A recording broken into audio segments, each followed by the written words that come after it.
Армысыздар. Қазақ латын әліпбиіндегі Н әрпін таныстырамыз. Есімі Н әрпінен басталатын тұлғалардың ішінде шоқтығы биігі Нұрсұлтан Назарбаев. Нұрсұлтан Назарбаев 1940 жылы 6 шілдеде Іле Алатауының баурайындағы Үшқоңыр жайлауында Әбіш пен Әлжан Назарбаевтардың шаңырағында дүниеге келді. Есімін әжесі Мырзабала, менің сүйікті немерем екі бірдей есімді алып жүрсін деп, есімін Нұрсұлтан қойды. Әкесі Әбіш Назарбаев елге сыйлы азамат болды. Ол тек қазақ тілінде ғана емес, орыс және балқар тілдерінде де еркін сөйлейтін. Ал анасы Әлжан ұлын ұлттық дәстүрлерге, ән жырларға баулыды. Сұлтанның балалық шағы соғыстың ауыр жылдарымен тұспа-тұс келді.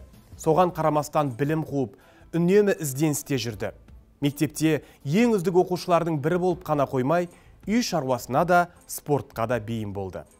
Қаскелеңдегі Нұрсұлтан оқыған мектептің оқу ісінің меңгерушісі Сейітхан Исаев былай дейді.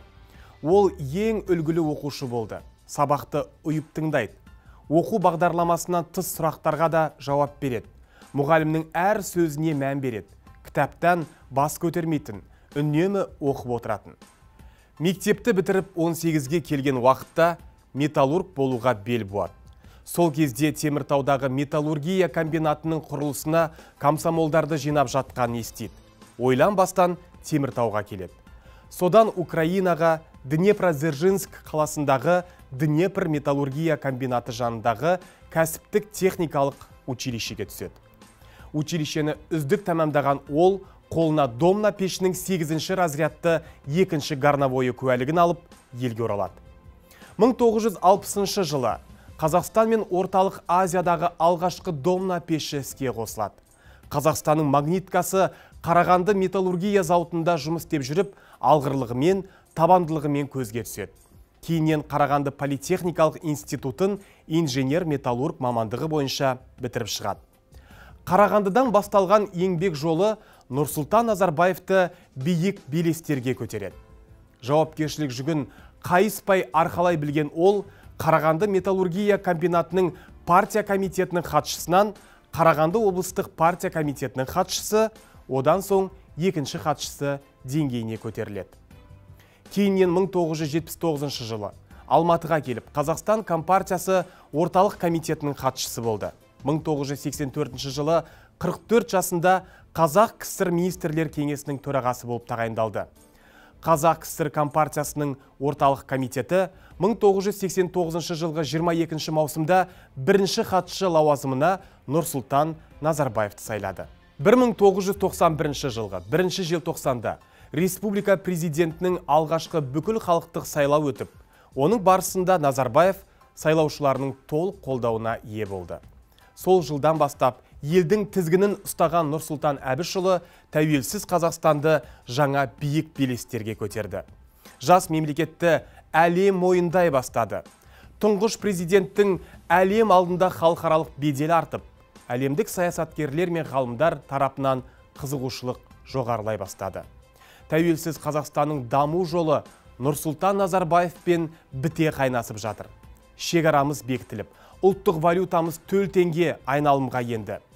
Әлемдік деңгейдегі үлкен іс-шаралар Қазақстанда жиі өте бастады.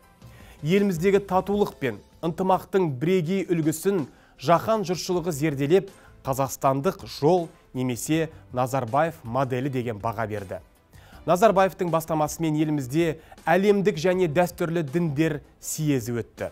Қазақстан Еуропадағы қауіпсіздік және ынтымақтастық ұйымына төрағалық етті. Елбасының ұйытқы болуымен елордамыз бен Алматыда 7-ші қысқы Азия ойындары болды. Қазақстан Республикасының тұңғыш президенті Нұрсұлтан Назарбаевтың төл туындыларының бірі Нұрсұлтан қаласы. Ел астанасын Алматыдан Ақмолаға ауыстыру мәселесі қозғалғанда көп адам сенімсіздік танытты. Елбасының табандылығының арқасында сарыарқа төсіне ауысқан Астана күн өткен сайын жайнап, әлем назарын өзіне аудара бастады. 1999 жылы ЮНЕСКО-ның шешімі бойынша Астана бейбітшілік қаласы атағына ие болды. 2017 жылы өткен Экспо халықаралық көрмесіне әлемнің түкпір-түкпірінен қонақтар келіп, жаңа Астананы тамашалады.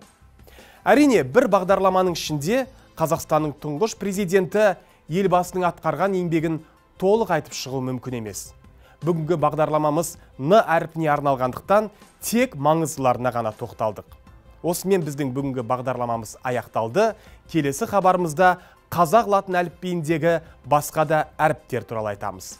Эфирде келесі кездескенше аман, сау болыңыздар.